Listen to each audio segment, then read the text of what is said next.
नमस्कार, राज्यसभा टीवी के खास कार्यक्रम विशेष में आपका स्वागत है। मैं हूं दीपक डोभाल। केंद्र सरकार ने हाल ही में सुप्रीम कोर्ट में ये दलील दी कि निजता का अधिकार मौलिक अधिकार नहीं है। आधार कार्ड पर हो रही सुनवाई के दौरान ये दलील सामने आई तो इसके बाद निजता की पुरानी बहस की गांठ एक बार फिर से खुल गई है। विशेष में हम इसी बहाने दोनों पहलुओं पर बात करेंगे, निजता के अधिकार पर जारी बहस की और आधार कार्ड को मिल रही चुनौतियों की। आखिरकार 6 साल पहले शुरू हुई आधार योजना को क्यों लगातार विरोध का सामना करना पड़ रहा है और इस वक्त इसकी स्थिति दरअसल है क्या? हम इन तमाम बातों से आपको रूबरू कराएंगे। तो आइए शुरू करते हैं विशेष निजता का हक।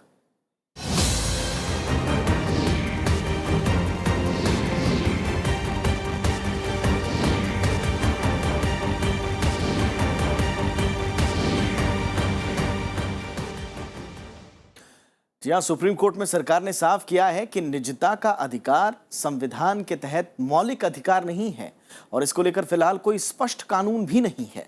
आधार कार्ड के खिलाफ दाखिल की गई याचिकाओं की सुनवाई के दौरान केंद्र सरकार ने यह दलील दी है। याचिकाकर्ताओं का कहना है कि आधार कार्ड के लिए तमाम निजी जानकारियां लेना राइट टू प्राइवेसी यानी निजता के अधिकार में दखल है।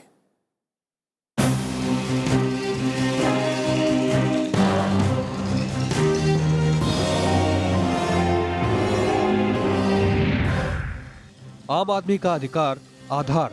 देश में नागरिकों को विशिष्ट पहचान के लिए इसी स्लोगन के साथ आधार कार्ड परियोजना की शुरुआत हुई, लेकिन योजना की शुरुआत में ही तमाम सवाल भी उठने लगे। ऐसे में जब आधार कार्ड की संवैधानिक वैधता को सुप्रीम कोर्ट में चुनौती दी गई तो निजता के अधिकार का एक मसला एक बार फिर चर्चाओं में आ गया। आधार कार्ड की संवैधानिक वैधता पर सुप्रीम कोर्ट में सुनवाई के दौरान सरकार ने कहा कि हमारा संविधान देश के नागरिकों को निजता के अधिकार यानी राइट टू प्राइवेसी जैसा कोई मौलिक अधिकार नहीं देता। सुप्रीम कोर्ट में आधार कार्ड और निजता के अधिकार पर दायर याचिका की सुनवाई जस्टिस जे चेलमेश्वर की अध्यक्षता वाली बेंच कर रही है। सुनवाई के दौरान अटॉर्नी जनरल मुकुल रोहतगी ने बताया कि निजता का अधिकार संविधान के तहत मौलिक अधिकार नहीं है। उन्होंने ये भी बताया कि देश में निजता के अधिकार को लेकर कोई स्पष्ट कानून नहीं है। मुकुल रोहतगी ने 1950 के सुप्रीम कोर्ट की 8 जजों की खंडपीठ के फैसले का हवाला दिया, जिसमें कहा गया निजता यानी प्राइवेसी मौलिक अधिकार नहीं है। किसी नाम का कोई व्यक्ति है अगर कहीं और कोई विपदा आ गई और सरकार उसमें कोई सहायता देना चाहती है तो वो किसको दे, कैसे जाए? तो मगर अगर आधार से लिंक्ड है, ये आधार से इसको जोड़ा गया है तो उसमें ये ज़रूर है कि ये ABCD जो लोग हैं उनके आधार का नंबर ये है, उनकी आइडेंटिटी ये है और उनका अकाउंट नंबर ये है, तो उसमें सब्सिडी भी जाएगी और इस तरह की जो सरकारी सहायता वो भी जाएगी। तो एक बहुत बड़ा जो घपले होते थे और हम आमतौर पर ये शिकायतें रहती थी कि इस तरह के जो सरकारी सहायता है वो नहीं पहुंच पा रही नागरिकों के पास, तो वो मैं समझता हूँ उसको चेक करने में आधार एक कारगर उपाय साबित होगा। मुकुल रोहतगी ने कहा कि राइट टू प्राइवेसी को मौलिक अधिकार कहा जा सकता है या नहीं, ये सवाल अब भी कायम है। इसे संविधान के अनुच्छेद 19 और 21 के तहत देखा जाता है, जबकि एक दूसरे फैसले में जीने का हक के दायरे में निजता के अधिकार का जिक्र है। अटॉर्नी जनरल ने कहा कि इस सवाल को अभी और सुलझाया जाना बाकी है। उन्होंने स्पष्ट व्याख्या के लिए बड़ी बेंच में इसे भेजने की अपील भी की। दरअसल आधार कार्ड को चुनौती देने वाली याचिका में दलील है कि आधार के लिए किसी भी व्यक्ति के तमाम निजी जानकारियां लेना निजता के अधिकार का हनन है। ऐसे में ये योजना मौलिक अधिकारों में दखल देती है। इतना ही नहीं, निजी जानकारियां लेना संविधान के अनुच्छेद 14 के तहत समानता के अधिकार और अनुच्छेद 21 के तहत जीने का हक और आजादी में दखल भी है। याचिका में आधार के लिए मांगी गई जानकारियों और योजना के नोटिफिकेशन को खारिज करने की मांग की गई है। राइट टू प्राइवेसी निजता का अधिकार बहुत इंपॉर्टेंट अधिकार है और फंडामेंटल अधिकार है। कोई भी डिसीजन इसके अगर खिलाफ है, चाहे वो 8 जजेस का हो किसी का, वो गलत डिसीजन है। और कोई भी व्यक्ति अगर इंडिया में कहता है कि right to privacy fundamental right नहीं है तो समझिए वो भारतीय संविधान को नहीं समझता, ना उसके विकास की क्या धारा रही है, क्या प्रवृत्ति रही है, उसको नहीं समझता। याचिका दायर करने वालों की दलील है कि बीते 4 दशक से निजता को मौलिक अधिकार माना गया है। इस पर अटॉर्नी जनरल ने कहा कि अगर कोई परंपरागत तरीके से गलत है तो उसे सही नहीं ठहराया जा सकता।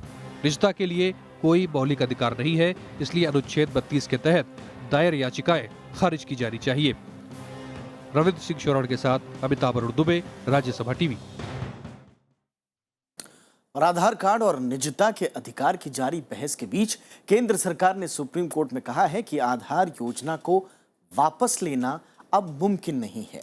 जाहिर है केंद्र सरकार आधार योजना को चालू रखना चाहती है और इतना ही नहीं, एनडीए की महत्वाकांक्षी डिजिटल इंडिया मुहिम से भी आधार योजना को जोड़ा गया है।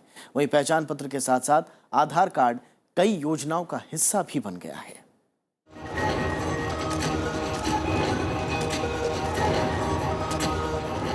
1 जुलाई को केंद्र ने डिजिटल इंडिया मुहिम की शुरुआत की।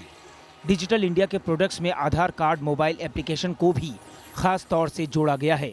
इससे जाहिर है कि सरकार आधार योजना को नया कलेवर और विस्तार देना चाहती है। प्रधानमंत्री नरेंद्र मोदी भी तकनीक के जरिए योजनाओं को सीधे आम आदमी तक पहुंचाने पर जोर दे रहे हैं। मिनिमम गवर्नमेंट मैक्सिमम गवर्नेंस, इस सपने को साकार करने में टेक्नोलॉजी बहुत बड़ा रोल प्ले करती है। सामान्य मानवी की जो शासकीय सेवाओं के जो उसका हक है, उसको प्राप्त करने के लिए उत्तम से उत्तम मार्ग है। और ई गवर्नेंस बहुत ही तेजी से एम गवर्नेंस में बदलने वाला है। M does not mean Modi governance, mobile governance. Supreme court में आधार योजना के खिलाफ दायर याचिका के जवाब में केंद्र ने कहा कि इस योजना को वापस लेना मुमकिन नहीं है। सुप्रीम कोर्ट में सरकार ने बताया कि देश की करीब 120 करोड़ आबादी में से करीब 80 करोड़ लोगों को आधार नंबर दिए जा चुके हैं। वहीं योजना पर अब तक करीब 5,000 करोड़ रुपए खर्च हो चुके हैं। सरकार के मुताबिक इसके जरिए जनहित की कई योजनाओं का लाभ सीधे लोगों तक पहुंचाया जा रहा है। सरकार ने कोर्ट से आधार कार्ड की अनिवार्यता खत्म करने वाले आदेश को वापस लेने की अपील की। सरकार का कहना है कि आदेश से डायरेक्ट बेनिफिट ट्रांसफर स्कीम यानी डीबीटी को लागू करने में परेशानी आ रही है। जानकार डीबीटी जैसी योजनाओं को क्रांतिकारी पहल मान रहे हैं, क्योंकि आधार इतना ज़्यादा आगे पहुंच चुका है कि इसके ऊपर सरकार ने की तरफ से जो अटॉर्नी जनरल ने आर्गूमेंट्स दिए थे 2 दिन पहले, उस 21 जुलाई को, उसमें यही कहा था कि 120 करोड़ जो हमारी जनसंख्या है उससे 80 करोड़ आधार कार्ड बन चुके हैं और लगातार ये प्रोसेस है तो बनते जा रहे हैं। I would say it's a game changer in 3 respects for 3 sets of people. I think more fundamentally, I think it's going to be really important for the government, because if the government can show that it can do this and can actually deliver some services effectively, I think it would strengthen the state, it would legitimize the state. दरअसल supreme court ने 23 सितंबर 2013 के अंतरिम आदेश में कहा था कि आधार card को अनिवार्य नहीं किया जाए। इसके बाद 24 मार्च 2014 को सुप्रीम कोर्ट ने एक आदेश में कहा कि किसी भी शख्स को सरकारी योजना या लाभ से आधार कार्ड नहीं होने के कारण वंचित नहीं किया जा सकता। 16 मार्च 2015 को सुप्रीम कोर्ट ने फिर कहा कि केंद्र सरकार कोर्ट के आदेश का पालन करे और आधार कार्ड को अनिवार्य नहीं करे। सुप्रीम कोर्ट ने सरकार को गैर कानूनी तरीके से भारत में रह रहे लोगों को आधार कार्ड जारी नहीं करने का आदेश भी दिया। अमिताभ अरुण दुबे, राज्यसभा टीवी। तो निजता के अधिकार को लेकर देश में बहस नई नहीं है। आजादी के बाद से ही इस पर अदालतों के कई फैसले आ चुके हैं। कई लोगों ने इसके पक्ष और विपक्ष में चुनौती दी। हाल ही में जब सुप्रीम कोर्ट में केंद्र सरकार ने इसे मौलिक अधिकार मानने से इनकार किया, लेकिन इससे बहस खत्म नहीं हो जाती। आज भी सुप्रीम कोर्ट में निजता को लेकर कई मामले चल रहे हैं। इनमें एक हाई प्रोफाइल मामला तो रतन टाटा से भी जुड़ा हुआ है, जो उन्होंने राडिया टेप के मामले में अपना नाम सामने आने के बाद दायर की थी।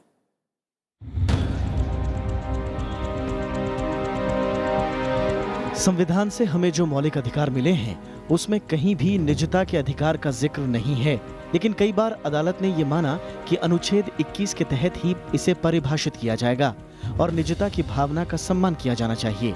हालांकि अब तक देश में ऐसा कोई कानून नहीं है जिसके तहत लोगों के बारे में जानने और अपने बारे में कोई जानकारी गुप्त रखने के बीच कोई फर्क किया जा सके। 21 क्या था? राइट टू लिबर्टी था। वहां तो राइट टू जो है डिग्निटी भी नहीं लिखा हुआ है, लेकिन सुप्रीम कोर्ट ने कहा to live with human dignity, सम्मान के साथ जीने का। ये नहीं भाई जीता ही रहे, एनिमल एग्जिस्टेंस नहीं है काफी, तो ये सम्मान के साथ डिग्निटी तो शब्द आर्टिकल 21 में भी नहीं है। फिर तो ये कहना चाहिए क्योंकि कॉन्स्टिट्यूशन में तो लिखा नहीं है। कॉन्स्टिट्यूशन मोटी मोटी चीज लिखता है। 34 साल पहले कांग्रेस सांसद वी.एन. गाडगिल ने निजता के अधिकार को बहाल करने के लिए अधिनियम लाने की वकालत की थी।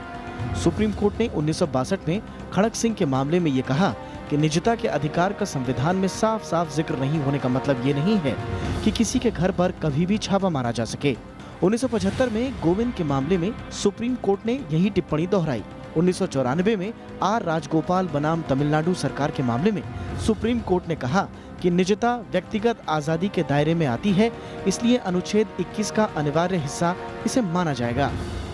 2 जजेस और 3 जजेस के जजमेंट आए। एक तो 75 में आया गोविंद वर्सेस मध्य प्रदेश, और एक आया 1996 में PUCR versus union of India, people's union for civil liberties, जिसमें सुप्रीम कोर्ट ने कहा है, लेकिन कम जजों ने कहा है कि right to privacy is a fundamental right. निजता के अधिकार को लेकर दुनिया के अलग अलग देशों में अलग अलग प्रावधान हैं, लेकिन संयुक्त राष्ट्र के नागरिक और राजनीतिक अधिकारों पर अंतर्राष्ट्रीय शपथ पत्र में इसे परिभाषित किया गया है। अनुच्छेद 17 में हर व्यक्ति को निजता का अधिकार मिला हुआ है। भारत ने 27 मार्च 1979 को संयुक्त राष्ट्र के इस शपथ पत्र पर दस्तखत किया, लिहाजा अंतर्राष्ट्रीय मानकों का सवाल भी बार बार उठता रहा है। राइट टू प्राइवेसी आज सारे सिविलाइज संसार में फंडामेंटल राइट माना जाता है, हमारे यहाँ भी है। और ये कहना अटॉर्नी जनरल का कि कॉन्स्टिट्यूशन नहीं कहता, कॉन्स्टिट्यूशन बहुत से राइट जो हैं, जैसे right freedom of speech and expression में जो आज पढ़े जा रहे हैं, पहले नहीं पढ़े गए थे, लेकिन इंटरप्रिटेशन के बाद सुप्रीम कोर्ट ने किया, तो कानून बदल रहा है। और राइट टू प्राइवेसी बहुत ही इंपॉर्टेंट राइट है, वरना तो आपके फ़ोन की कोई भी टाइपिंग कर लेगा। आज की डेट में तो जो है इतना ज़्यादा इंटरनेट का ज़माना है। दुनिया के कई मुल्कों में नागरिकता पहचान के लिए इस तरह की योजनाओं की शुरुआत हुई, लेकिन कई देशों ने इन योजनाओं को बंद कर दिया। हालांकि आज भी अमेरिका में किसी भी नागरिक के बारे में सारी सूचना हासिल करना सरकार के लिए मिनटों का काम है।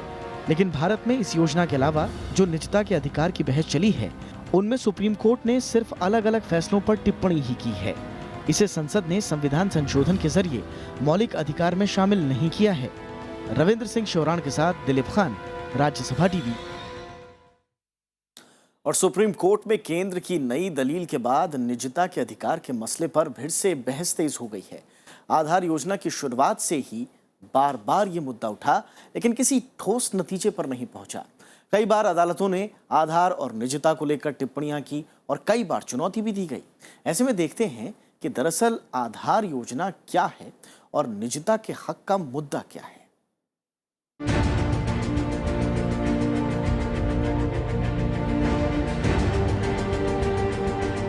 कैंप में आधार कार्ड बनवाने का ये सिलसिला 6 साल पुराना है। 2009 में यूपीए सरकार ने भारतीय विशिष्ट पहचान प्राधिकरण यानी UIDAI की स्थापना की। प्राधिकरण को आधार कार्ड बनाने का जिम्मा सौंपा गया। धीरे धीरे कई सरकारी योजनाओं को इस कार्ड से जोड़ दिया गया। 2014 में सत्ता बदलने के बाद नई सरकार ने भी इस योजना में दिलचस्पी दिखाई। कार्ड बनाने के वक्त बाकी सूचनाओं के अलावा उंगलियों के निशान अनिवार्य तौर पर लिए जाते हैं, लिहाजा प्राधिकरण के पास किसी व्यक्ति से जुड़ी सारी सूचनाओं का बैंक हो जाता है। इसको देखते हुए कई लोगों और संगठनों ने आवाज उठाई कि आधार कार्ड बनाना उनकी निजता के अधिकार का हनन है। हालांकि प्राधिकरण इससे लगातार इनकार करता रहा। कि एक तो प्राइवेसी, राइट टू प्राइवेसी के ऊपर सवाल उठे हैं। दूसरा जो बायोमेट्रिक्स लिए गए हैं सिटीजन्स के, नागरिकों के, उससे आप ट्रैक कर सकते हैं आपकी कोई निजी ज़िंदगी के में कहीं भी सरकार चाहे तो इंट्रूड कर सकती है। एक बटन दबाया, देख लिया आपके बायोमेट्रिक्स, आप कहाँ घूम रहे हैं, कहाँ जा रहे हैं, क्या कर रहे हैं, कितने आपके फाइनेंशियल ट्रांजैक्शंस हैं। हालांकि संविधान में निजता के अधिकार का जिक्र नहीं है, लेकिन कोर्ट में आधार योजना के बाद इसे कई बार चुनौती दी गई। आधार विरोधियों का तर्क है कि इस योजना के लिए कोई भी कानून नहीं बनाया गया। संसद में विधेयक अब भी लंबित है, लिहाजा बिना किसी ठोस कानून के प्राधिकरण बायोमेट्रिक डाटा जमा कर रहा है। प्राधिकरण इस काम के लिए कई निजी कंपनियों का सहारा ले रहा है। ऐसे में इस बात की कोई गारंटी नहीं है कि वो कंपनियां आंकड़ों का अपने हितों में इस्तेमाल न करें। इस बात की भी कोई गारंटी नहीं है कि सरकार के पास जो आंकड़े हैं उनका इस्तेमाल वो किसी नागरिक पर नजर रखने के लिए ना करें। और भी कई तर्क पेश किए गए।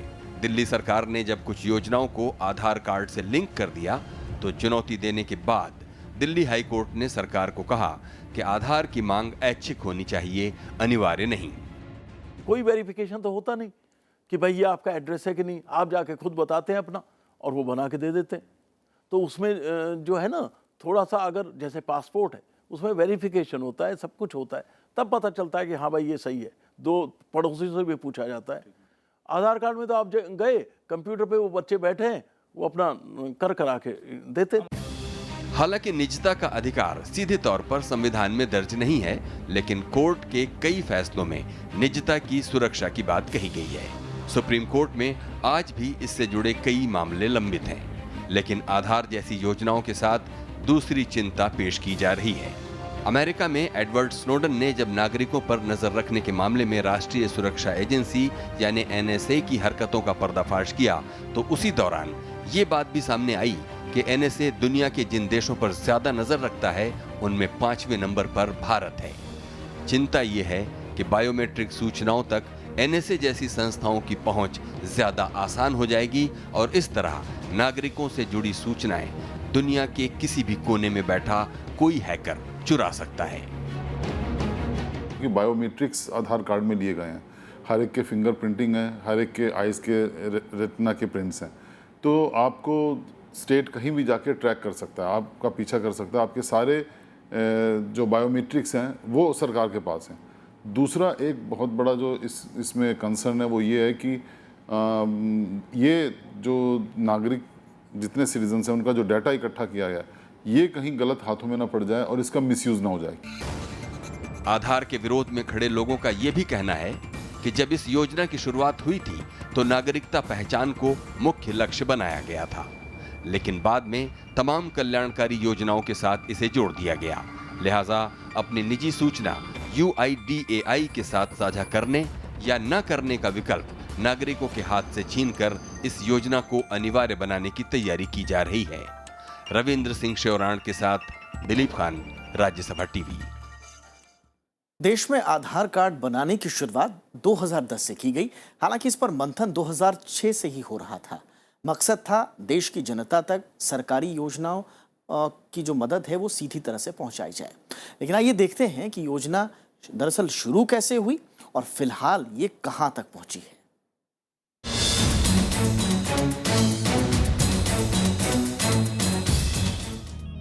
एक अनुमान के मुताबिक भारत में सरकार कल्याण के कार्यक्रमों पर हर साल $60 अरब खर्च करती है। फिर भी देश में गरीबी, असमानता और भुखमरी के हालात हैं। सरकारी योजनाओं और जनता के बीच की खाई को पाटने के लिए आधार योजना की शुरुआत हुई। यूपीए की पहली सरकार में विशिष्ट पहचान परियोजना पर सबसे पहले योजना आयोग में विचार हुआ। पहली बार मार्च 2006 में संचार और सूचना प्रौद्योगिकी मंत्रालय ने गरीबी रेखा के नीचे रहने वाले परिवारों के लिए विशिष्ट पहचान परियोजना को मंजूरी दी। UIDAI का पहला प्रोजेक्ट जानी मानी IT कंपनी विप्रो ने तैयार किया।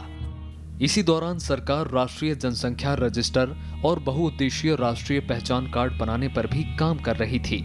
लिहाजा सरकार ने दिसंबर 2006 में एक अधिकार प्राप्त मंत्रियों का समूह बनाया, जिसे राष्ट्रीय जनसंख्या रजिस्टर और विशिष्ट पहचान संख्या परियोजना की तुलना करने का काम सौंपा गया।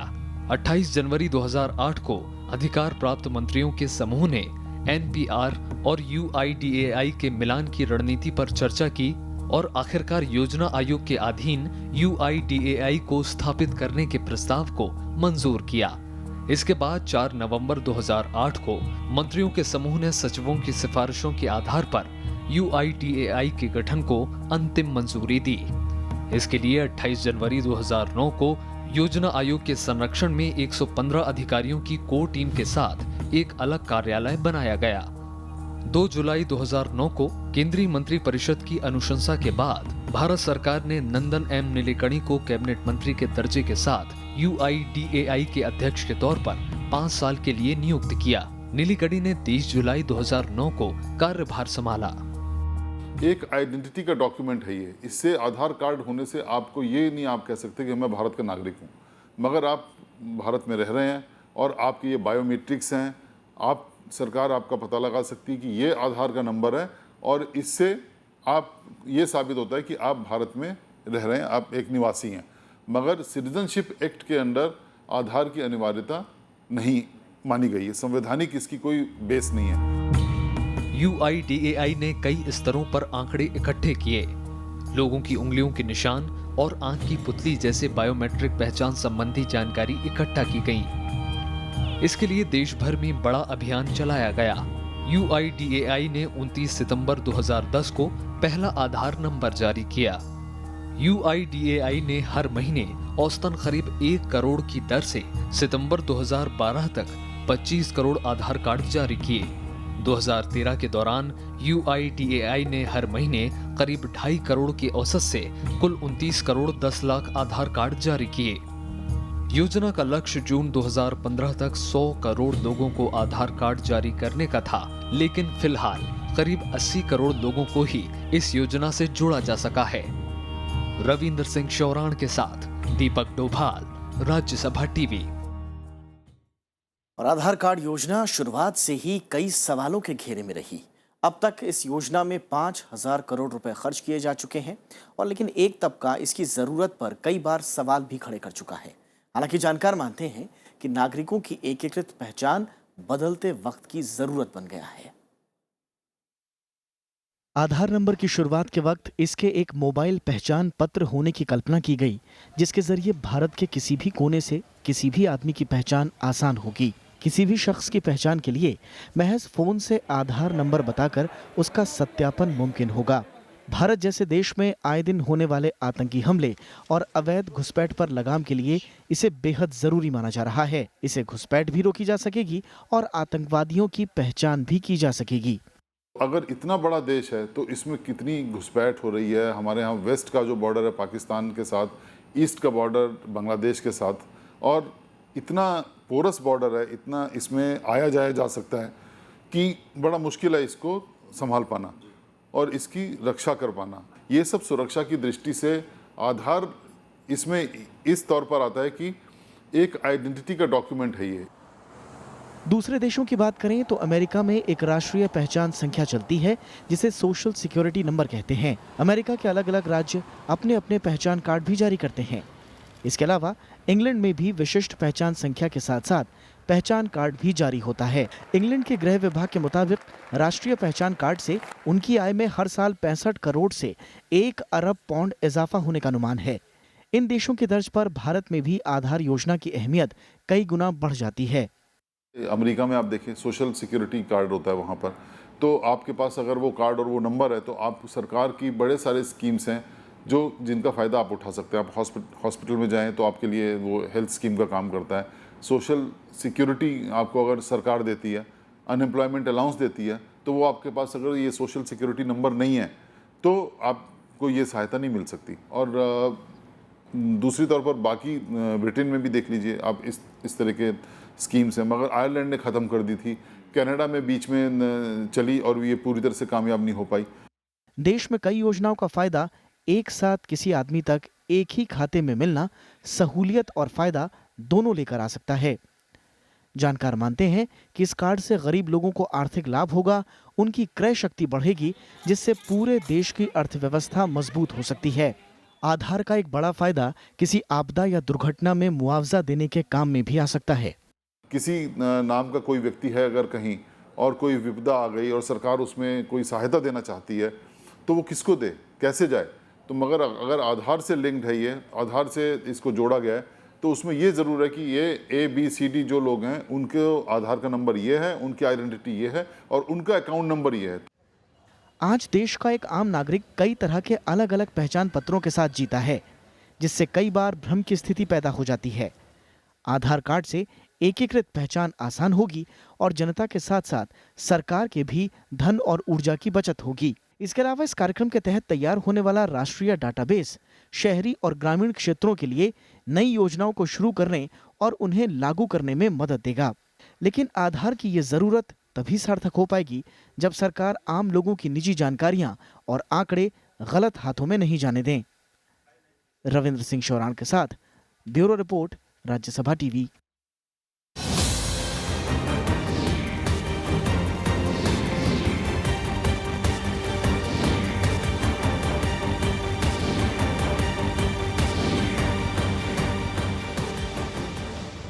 तो देश विदेश के मुद्दों पर राज्यसभा टीवी की विशेष पेशकश जारी रहेगी। फिलहाल आज के अंक में इतना ही। नमस्कार।